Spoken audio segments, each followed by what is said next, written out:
You are in for a treat. Today we're going to be doing a full U.S. Forest Service rehab on my big German bruiser, the Helko Werk, finest splitting maul I've ever used. Once again, gentlemen, firewood season is upon us, and laid out here before you is my go-to is that right? My go-to tools for splitting our firewood. We go through about 5 or 6 cords a year, heating the shop and the house and the war camp, and these are my preferred splitters. Now, actually, I misspoke. This is not a splitting maul. This is a splitting axe, and it's a very non-conventional design, which we will see here as we take it apart. I'll show you a little bit more about that. This is a splitting maul. This is my big German bruiser, or is that the Prandi?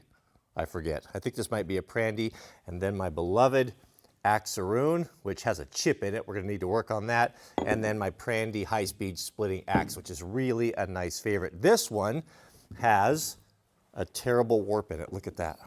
So while we're getting started on the Prandi, we're going to throw that in the steam chamber and see if we can't get that sorted out, and then we'll get to work on the Helko. And of course, you remember we had great success straightening out the crooked handle of my beloved FSS Pulaski with the homemade steam chamber that we made out of this piece of 4-inch ABS and cannibalized Mrs. W's steamer. So we'll turn this on and we'll get this shaft loaded in and let this sit. What I was told is you want to steam about 45 minutes to an hour per inch of thickness. And these are about 1 inch thick, so 45 minutes to an hour will be just about right. Looks like we have the burning hot steam. The steam basically turns these hickory handles into a noodle, and you can straighten them out, as we saw. It was incredible how well that this worked for a low budget option. Just stuff these up with our rags, keep the steam inside.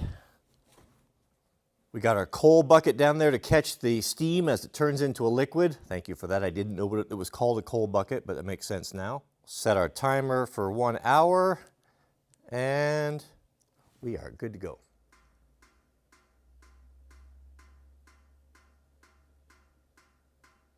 I just realized to my horror that I have never stripped the varnish off this handle, and shame on you, Germany. Why are you varnishing handles? We're both to blame here. I probably used this for 3 seasons with the varnished handle, but we're going to remedy that today. Let's chalk this up on the vise and we'll get sorted on the rehab. I'm going to pull this non-conventional or untraditional head off so that we can get at all of the varnish, and it will give us a good opportunity to show you a really clever design that you probably haven't seen before. Just look at the nice job manservant did laying everything out. I feel like a surgeon here. I walk up and pick up my instruments and, and do my work. Shout out to Mr. Jiraiya. He is my right hand. Now, this being German and all, I'm guessing they used the hateful metric system. Gentlemen, what you're looking at is the age-old struggle, man's struggle of how to attach metal to a wooden handle. There's been a lot of different ideas on how to do it, and I'm not typically one for reinventing the wheel, but I have to say, after multiple seasons, that this is a very good system. Completely different than what we're used to, right? A traditional way of mating a metal to a wooden handle is splitting with a wedge and pressing the wedge out so that it pinches inside to varying levels of effectiveness. But this one is really nice because when the head gets loose, you can simply tighten these big old Allen bolts and continue to have the head tight. And I have found it to be quite an excellent way to attach a work head or a tool head to a shaft. Is there anything more enjoyable than getting prepped for the firewood season? The memories this conjures up. My granddad worked as a mechanic, and he had a side hustle. In the fall, he would go and we would go together and cut firewood and put it in the back of his old 66 Ford pickup, and we would keep some and sell most, make a little bit of extra money. Look at that, isn't that clever? What a clever way to attach an axe head or a splitting axe head. Got a lock washer. Looks like the threads are pretty abused right there. We might want to run a chaser on that. Looks like they may have gotten stretched a little bit. We'll clean those up, take a closer look. But you can see the construction. It's really impossible, the way I see it, for this to to ever come loose. Here are all the components laid out, separate from the handle. Do those screws look, or bolts look stretched to you? They look pretty beat up. What looks like it has happened is it was probably used when it was loose and wallered out a little bit. I'm not the only one that uses tools around here. They even have a nice sheath. You can always tell a good sheath, obviously it needs to be leather, but if they run a gusset. The gusset in there protects the blade from coming in contact with the rivets, which these look to be stainless steel. So, of course, embossed. Leave nothing to chance, those Germans. They do a nice job. So, let's see if we can clean these guys up right here. I think we should be able to salvage these. If not, we can run down to the hardware and grab some replacements, but I think that they're going to clean up just fine. Sometimes when you have a bolt that's all chewed up like this, you can chase it with a tap and you can clean up the threads and salvage it. This is a thread pitch gauge. There's one metric and one standard.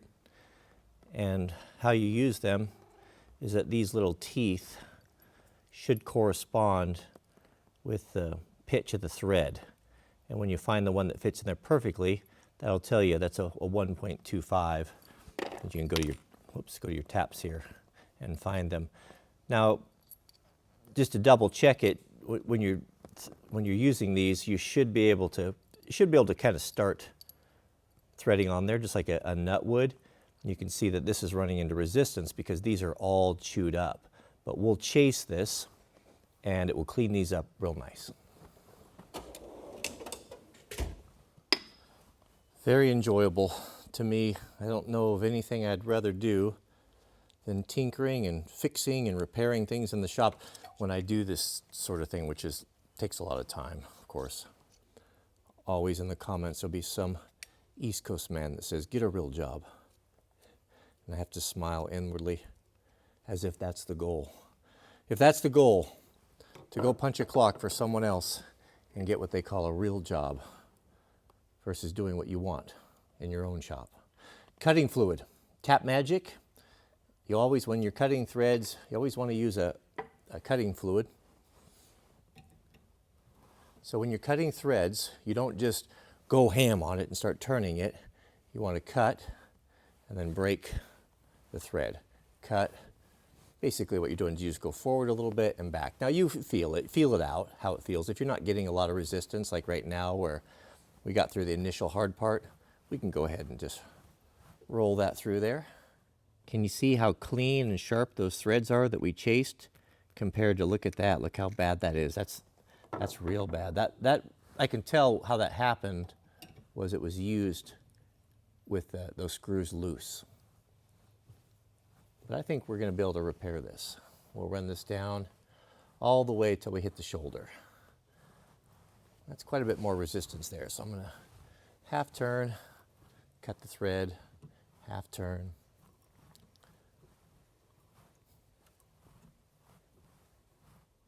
Perhaps you can hear the helicopter in the background. We have actually a small grass airport next door, and they're using it, the Forest Service is using it for their helicopters that are doing Bambi bucket drops on the fire. The Bambi bucket is those orange buckets that they dip water out of on fire. You've probably all seen those. Looks good. We cleaned all that up. Those are all mashed, and now they look really good. All right, I'm happy to see that. Here's a close-up.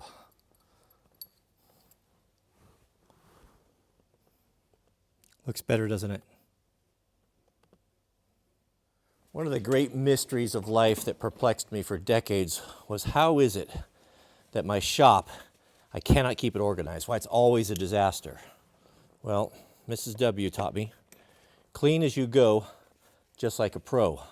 The reason why your shop is out of order is because every time you start a project, you take all your stuff out and you're so worried about getting the project done that you don't put stuff away.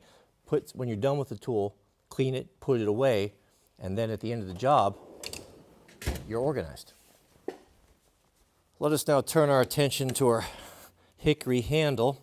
A very unique handle, this. Look at the curve in it. I thought that that was really weird at first, but what I found from using it is that that curve really helps prevent overstrike. It removes the handle from the edge of the round that a lot of us like to split on. This, of course, is genuine USA hickory. Right there. Even the Germans are proud of that. The Germans can't do better than USA Tennessee hickory, but a big, heavy, robust handle, a nice fawn's foot on the back, keep it from slipping out of your hand. This really is a masterpiece in tool design. I've noticed that there is some cracking up here. You know, it's a big, heavy end, you know, similar to like you'd have on a Maddox. That's very, very strong. But it doesn't seem to be a problem. I've kept an eye on it, and it's kind of superficial. And the fact that we have that great big armored piece on here, you know, that really protects it. I'm not worried about it. We'll keep an eye on it. If we need to replace the handle, we can do that. But I think it's got many, many years of service. Now the problem is, right here, is we've got all this varnish on there. And you can see how shiny it is. What we want raw wood. And the best way to remove varnish is with a proper knife, of course. North Carolina in the house. Primitive woodsman, bushcraft knife. If you want to treat yourself to something nice, right there, beloved. That's about as perfect as it gets. Go see my man, Mr. Jason Barr, over at Ridge Runner Blades. He hooked me up with this. But if you want something that's truly an heirloom, this is your huckleberry here. When you start to feel the edge, you know, not cutting like it did, you don't need to resharpen, just like we said yesterday, a leather strop. Strop this a dozen times, press hard on the back of leather, just like the old barbers would have done. Just quick as a wink here.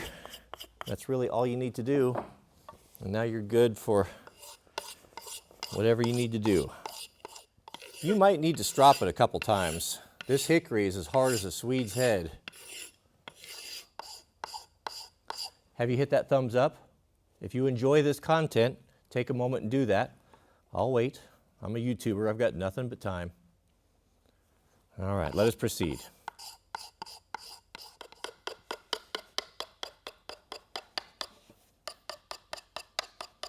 That Prandi axe has been steaming for an hour and 7 minutes. I think it's ready. So we'll lay it out right here. I'm going to move pretty quickly. We'll get our clamps all ready. All my heaviest stuff here to sit on it. Now I'm not going to let this sit overnight. We'll just let it sit till it cools, and we'll find out here together if that's all you need to do. I don't know that it needs to press all night. Still got lots of steam going in there. Looks like it's good and hot. I learned the hard way to use gloves. This steam is very, very hot. Exceedingly hot.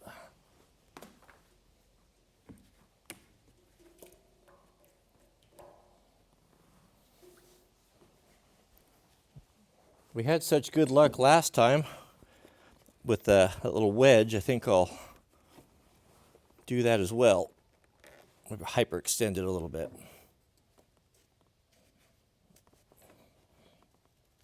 Put even more pressure on that. I think we'll just go with that, gentlemen. I'm not going to put any additional weight on that like I did the other one. Well, if it doesn't work, we can re-steam it and reapply. This is kind of an art, and we're learning. This is only the second one I've done, but this is hot. Good, well over 200 degrees, I'll bet. While that's cooling down, we'll treat our Helko handle, of course, with the boiled linseed oil. How many times have I said that on YouTube? We're not going to go into the details again. You know.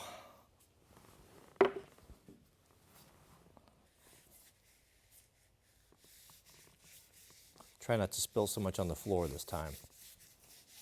Oh, goodness. It just gives one the fizz, doesn't it? Nothing like it on raw wood. Again, pay special attention to the end grain. As you know, wood absorbs and loses moisture, not from the sides, but from the ends. That's why if you want your firewood to dry, you need to cut it into rounds. You just leave the log lay on the ground, it'll hardly ever dry out. You gotta expose those ends. There's not a lot here we can get to, you know, just a little bit, but it's gonna keep that, make it tougher and make it less likely to split. Also, speaking of split, do you see the chamfer they put on that fawn's foot? That's to keep it from splitting. If you were to hit that and knock that, it'll take a big chunk out of it. But if you can chamfer, is that focusing? If you can chamfer those ends like that, they'll makes them a lot more durable. This is a lovely handle, isn't it? Very, very original, very unique. You can really see the curve. Okay, let's let this sit and absorb that oil, and then we'll look to the wedge. The wedge actually looks really, really good. I don't believe I've ever sharpened this from the look of it, and I've used it several seasons. There is a roll mark in there. I don't know exactly what that means, but it must be some pretty good steel. Now, a splitting axe or a splitting maul, it doesn't need to be sharp as like a felling axe does. There's no point of it. You want it to have a good taper and a nice even taper on it, but just a little work on it is more than enough. There's a couple of little, I wouldn't even call them chips, they're just little blemishes. It could have come from the factory that way, but we'll just polish this up a little bit. I'm never going to put a stone on a splitting axe, splitting maul. A file is enough. And some of the guys, wildland firefighters, a couple of the hot shots, took me to task with putting such a killer edge on the Pulaski and told me that they had never done that before in the field. And I get that. That is absolutely right. But I wouldn't do that in the field either. A file would be enough for a tool like that. It's just you're gonna use it in the dirt and abuse it. It's just gonna get knocked off anyway. I just wanted to show how to do it so that you knew. And you know, I have time and I enjoy this sort of thing. And so if I want to put an edge on my Pulaski like that, well, it's my right to do that. But you're right. Never in the field have I ever seen that either. But not all firefighters are pro-ho either.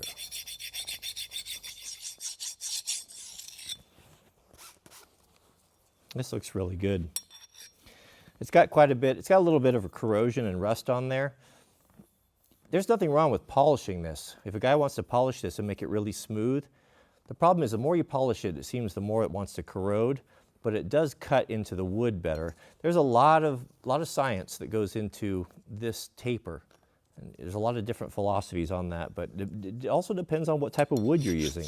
Out here, where we're splitting, working with Douglas fir, you know, relatively soft wood, a splitting axe is usually superior over a splitting maul. But when you get that hardwood like East Coast guy has, I mean, the bigger, the heavier the maul, the better. That stuff is really tough. I heard there's stuff in Australia that will just make you weep. What's cool about these hand tools that are made to last is that every year they just get better and better. You get a better patina on the handle. You get more polish on the head. You just get, you start to become fond of them, and the longer you have them, the better you tend to take care of them because you understand their worth and their value. It's very short-sighted to look at the price.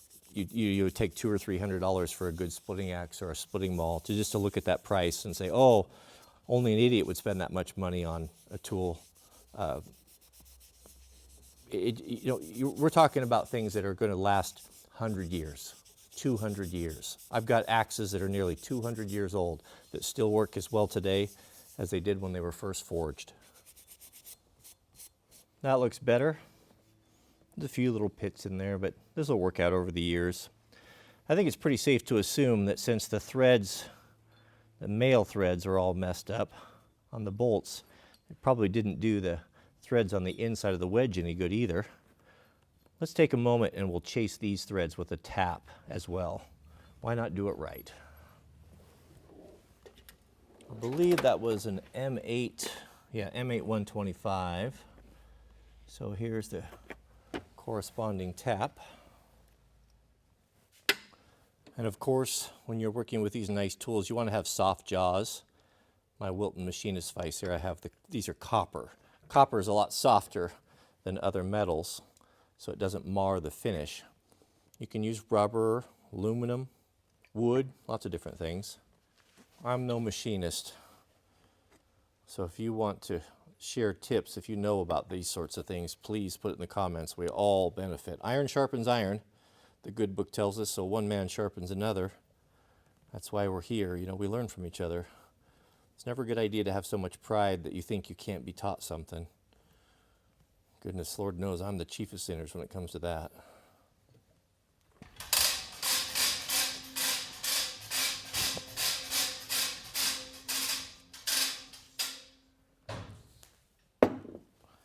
When you blow chips out like this,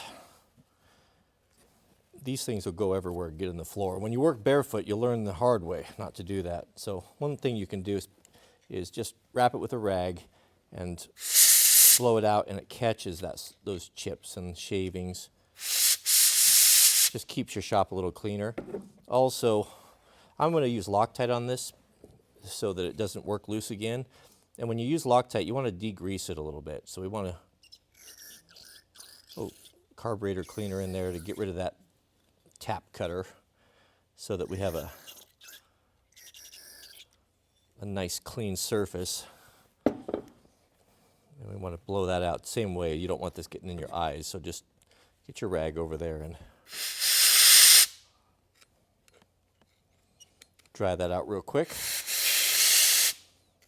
We'll clean off our bolts as well.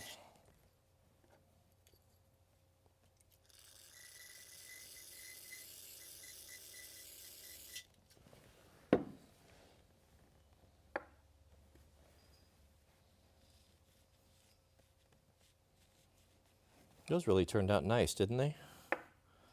I'm surprised they cleaned up as good as they did. The Loctite will sort that out. We are ready to reassemble. That linseed oil soaked in very nicely.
And the final thing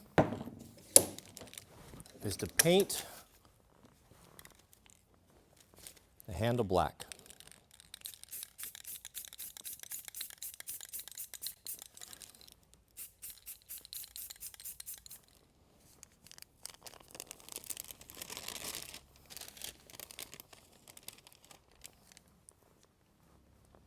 Pretty skookum, huh? Much better. goodness. I'm looking forward to getting firewood this year. The war band is getting their stuff together. We go out and cut firewood together.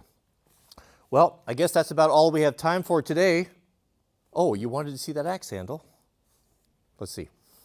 I fear there would have been a revolt in the comment section if I made you wait another 48 hours to see if lightning strikes twice here.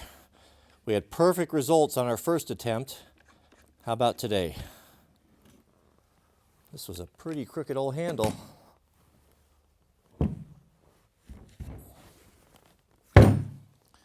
And dead straight. Absolutely perfect. Wow. I guess we got the secret sauce. That is a very simple fix to those twisted handles. The head is still warm. So you don't need to let it sit overnight, and you don't need to weight it. That is dead straight. Dead straight. Fabulous. All right, well, thank you for watching. If you'd like to see more of these, if you'd like me to continue this series with I'll be doing it anyway, let me know in the comment section. I'll be happy to make those videos for you. It does get a little bit repetitive, I fear, but if you want to see it, let me know, and I will be happy to make those videos for you. May God bless you and your families. Please keep us in your prayers, and we'll see you all on the next video.